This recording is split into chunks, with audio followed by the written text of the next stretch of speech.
I'm a proud lesbian woman, but now I think I'm in love with my male best friend of 25 years. My closest friend in the world is a man named James. I attempt to explain how wonderful he is, but it's frankly easier just to share the story. James and I grew up in the same town, a conservative Christian town in Nowhere, USA. The first time I encountered him was on the playground at school. He saw me sitting alone under a tree and came over to ask me if I wanted to join him and his buddies. I said no, but he noticed I was reading a book about space. So he sat next to me and asked me which planet I thought would be the most interesting to visit. We ended up chatting for the rest of recess about what we imagine the other planets might be like, and when we went back to class he introduced me to his pals as his new friend. We were inseparable from then on. It was one of those things where the entire town, our parents included, had us paired up by age 8 or something. We didn't grasp it at the time, of course, but I would join family trips with his family, stay at his house and vice versa through most of elementary school, get in trouble for chatting during class every day, though not really because the teachers all adored him. We were best pals. When we finally hit the awkward teenage years and dating became a thing, he invited me to the first school dance and I said yes. We sort of began dating by default. I don't think we ever talked about it openly, but I just started referring to him as my boyfriend to others and we went with that. Very little changed about our friendship. We still basically just did all the same stuff we did before, except our parents got stricter about the sleepovers and there was more hand-holding and cuddling. Kissing and stuff was always tough for me and I didn't know why, but he never pressured me on it at all. Not even once. The 2 times we tried, he quickly realized that I was uneasy and he just ended the interaction by playfully messing up my hair, saying enough of that, how about we just watch a movie? I just thought one day I would understand it. Well, I didn't. Around 15 years old, I started to recognize the issue. I wasn't physically attracted to guys. This was a very hard time for me, given the kind of environment I was raised in. This was not okay. My parents were extremely devout and extremely anti-LGBT. After about 8 months of struggling with my identity over this, I decided to gather the courage to tell James before anyone else. I didn't know what to expect. I was petrified. I went to his house shaking. He had done what he always did, prepared my favorite treats and got the game controllers in my favorite game ready. He opened the door and hugged me and I entered. I was so nervous. We sat down and he looked at me for a second before placing his hand on mine and asking me what was wrong. So, I tried to tell him. And I got halfway through the sentence, struggling to actually say I'm gay before he just cut in and said, "You're gay." "Yes. I know. Is there anything else?"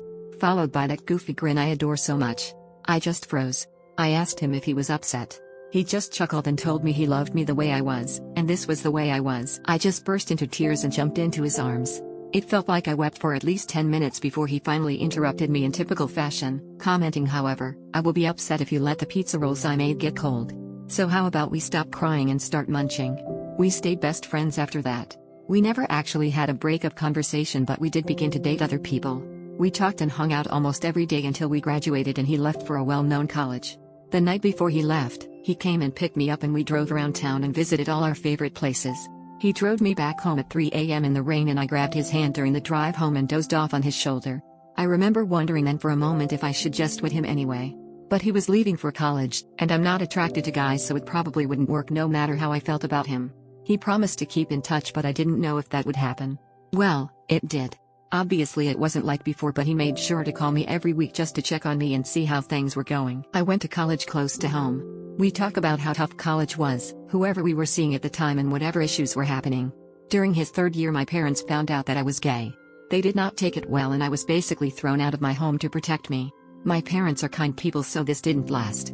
They have more than compensated since and worked hard to change their negative beliefs, but that was a terrible time. I did what I always do and called James. He chatted with me for about an hour and then had his mom drive up to get me so I could stay in his old room. Then he flew home the next day mainly to cheer me up and ensure I was okay. Usual driving around aimlessly, singing like fools, and 2 a.m. snack runs did the trick. I later learned from my mom that he had also confronted my parents and defended me. He told them they should feel embarrassed and if they were ready to lose their daughter over this, they were not VIP parents and not the second family I believed you were. My parents admire him, so this was impactful, and my mom still shares this story to this day. Once again I remember thinking at the time, will I ever meet someone else in my life who would do this for me? But he was heading back to college and he was still a guy. So I didn't act. Years passed. He got married and I found a long-term girlfriend. We remained close the entire time. We saw each other much less, but it was still wonderful every time he visited and we had regular texts and calls. I eagerly awaited his visits all year. And then misfortune happened. His wife left him. I never approved of her, but he did. I think she took advantage of him for a green card and he was too kind to notice. He moved back home so I saw him much more. Obviously, he was heartbroken but we got through it together. And then I got the diagnosis. At age 27. Cancer. Fair chance of survival but I had to start therapy immediately. This ordeal changed me and my view on life more than anything else that's ever occurred to me combined. At first, everyone was there for me. I was getting visitors every day, pals, relatives, everyone. But as the weeks turned into months, it all stopped. Most folks, even my pals, started visiting once a week, then once a month.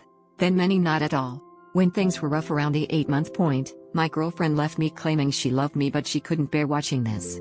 Almost 2 years in now, and there are only 5 people who are still here.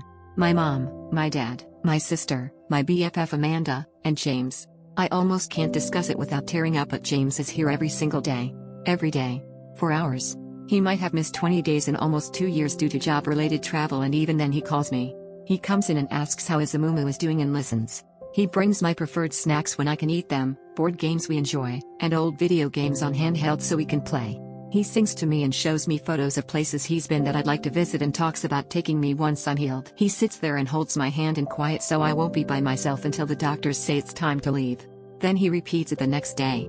I've never seen him weep or show any sorrow. If I even casually mention something like if I recover, he'll right away correct me. When you recover. He just won't give up on me. The only other person who is there like this is my mom. Even my dad, sister, and Amanda who have also been supportive in big ways are not this steady. My mom is the #1 all-time James admirer. She has been encouraging me to marry him since I was 7 years old. A while back she stopped that. But about 3 months ago, she made perhaps her first remark of that sort in around 7 years. She advised me to focus on the people who are still here now. They're the ones who always will be. They're the ones who cherish you and not just what you can provide for them. Amanda and my sister also say a lot about James. Both appreciate him. Amanda told me a few visits ago that she thinks I'm fond of him, and one reason none of my other relationships have lasted is that the other person can always sense their second place in everything but the bedroom. Then about a month ago, Mom was a bit more straightforward. After James left one night she told me, "Honey, in all my time on this earth, I've never seen anyone care for somebody like that guy cares for you. I know you're not keen on me talking about this, but believe me, if you let him slip away again you're gonna regret it always." I don't know what's different but this time when she said that, I just felt she was correct. Every relationship I've ever had has had some issue or aspect that needs attention. The only thing missing here is that I don't feel a strong desire to tear his clothes off. But even there it's not the same. Generally, I find the thought of being with a guy repulsive but I don't find it repulsive with him. I like his touch and being near him. He's so tender. Recently I even catch myself focusing on his lips and fantasizing about kissing him. I think in general, of the people I've met in my life, I would be more joyful with him than with anyone else and it's not even close. Now the major issue is the cancer. Honestly, I'm not really undecided about this anymore. If I make it, I want to be with him. I am recovering and the doctors are optimistic. But I am unsure if I should tell him now, or wait. I want to tell him so much. I want him to understand how much he means to me. Partners have come and gone for both of us. But every time I shut my eyes and think about moments I felt truly valued, understood and accepted, it's always his beaming face I see. When I recall times I felt cozy and safe, it's his embrace I imagine enveloping me like a snug blanket just my size, his voice I hear saying don't worry Amumu, it'll be fine or making some goofy joke. I want him to realize that I want him with me, by my side always. There's no place I'd rather be than wherever he is, doing absolutely anything. Snuggling on the sofa making fun of silly movies, playing our cherished video games. Chatting about life until 2 a.m., cruising aimlessly while he sings pop songs like a clown. I don't mind as long as he's there, too. I want him to understand that if I get through this, we will be together. That's what I desire. That's all I desire. He's all I desire. But I am afraid to tell him, because I don't know what will happen. Update. Oh my god, you are gonna want to listen to the end. He entered my room this evening like he always does. Greeted me, "Hello, how's my Amumu today?" I told him I was doing okay. He said I looked lovely. Which is not true but it still felt very genuine. Then he began unloading the things he brought me today. I asked him to pause and just come sit with me because I wanted to chat with him. He nodded and sat down beside me. "What's up?" he inquired. It took me a moment to compose myself. I kept getting sidetracked by his gaze. How he gazes at me sometimes, I can't really put it into words. I told him I love you. And he just kind of chuckled and touched my hand before casually saying, "Oh, I know that, I love you too." Looking back, this wasn't the ideal way to start I suppose since we've said that often with a different meaning that he didn't catch what was happening. He began to stand up again to unpack the snacks and I caught his arm and asked him to wait for me to finish. He looked puzzled but he nodded and sat back down. And then I did it. I shared everything with him. I talked about all the moments in the past I considered just marrying him despite my orientation. I shared my treasured memories of him and how they affect me. I told him he'd always been my closest friend and the one I trusted the most. I admitted I made an error and I should have picked him. I then basically recited the last part of my first post to him. He's the face I envision when I think about feeling cherished, the hug I imagine when I think about feeling secure. It doesn't matter what we do, if we're together I'm content and he's the only thing I want for the rest of my life. He was stunned. He said nothing, just stared at me as I poured my heart out. I'm not sure he even blinked. When I stopped and looked at him he was sitting there motionless with his mouth slightly open, so still it was like he forgot to breathe. James always knows what to say, so this was a bit alarming to me. I began to ask him if everything was alright, but before I could finish his expression softened. He exhaled into a feeble but incredibly gentle, trembling smile, and he just pulled me into an embrace. I buried my head in his chest and his arms just enveloped me. I just sunk into him. He was so tender. It felt so natural. It felt so correct. Then he started weeping, and then I started weeping. He's been here through 2 years of cancer therapy and never seen him weep till now. He hugged me for a while, but however long it wasn't enough. He hadn't actually spoken a single word since I finished talking, but I guess he didn't need to. Then he finally answered my query with, "Now it is." When he finally moved away, his face was red from crying, but he just looked so joyful. He gazed at me for a bit. It was kind of adorable because he had a little difficulty keeping eye contact, which he usually doesn't. He was like a little kid again. Then he finally looked right at me and just said, "You are the only thing I've ever wanted." Then I started weeping again and he started weeping again and he hugged me again. I wish it never ended. A bit later, once we ran out of tears, I showed him the post. He joked about wanting to meet this James guy and about how he had better go and thank my mom for her 20-year support, lol. Then after he finished reading it he kissed me. It felt natural, not frightening at all and just correct. He asked me if it met my fantasies and I laughed and said yes. Then he said, "I'm not quite sure myself, I think I need more data," and kissed me again. Then after that we began talking, and I guess he shared everything with me too.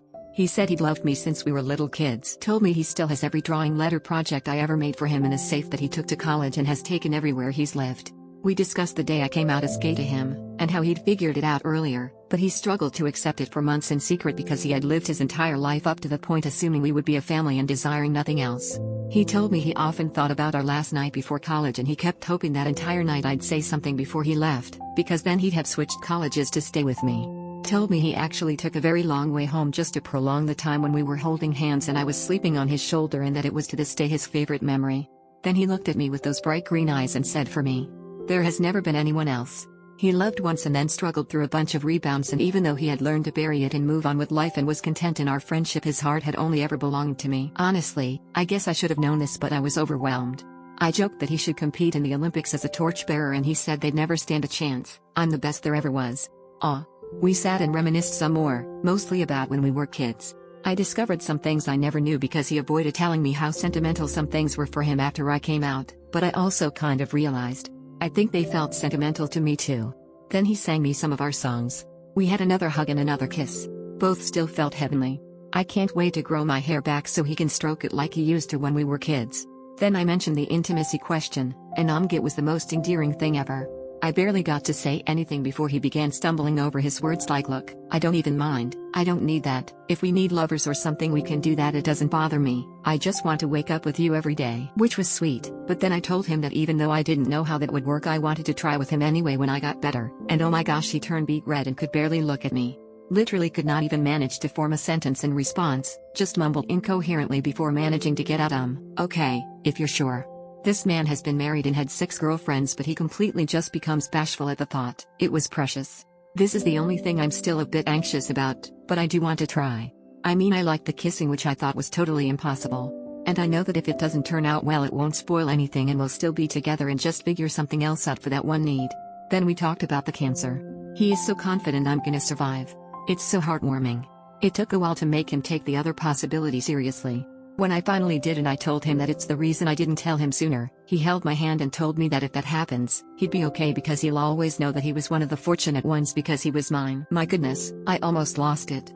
Then he said if we don't have much time left, we better make sure every minute counts. I said that's pretty tough to do in a hospital, and he replied, "What do you mean?